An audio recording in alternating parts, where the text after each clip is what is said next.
Hello everybody, I want to show you with this video how you can on and off the torch or the flashlight at the Samsung Galaxy A26 5G. For that we will need the control center for. So just scroll down here below the battery symbol and then you are here at the control center.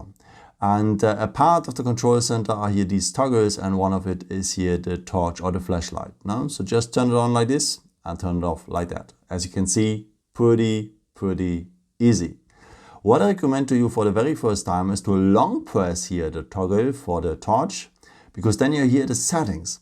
And here at the settings, what is amazing, you can increase the brightness here of the flashlight, that you have almost as always the most brightest one, what is pretty nice.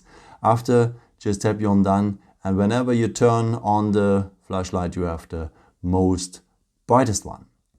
Yeah, I hope I could help you with this video and answer your question. And yeah, if you want, you can leave me a nice comment or give me a thumbs up. That would be very helpful for my videos. Thank you so much for. And I've created also some other videos if you're interested in, with some more tips and tricks and so on. Or you can also subscribe me if you haven't done it before. Thank you so much for your support and yeah, maybe until next time. Ciao.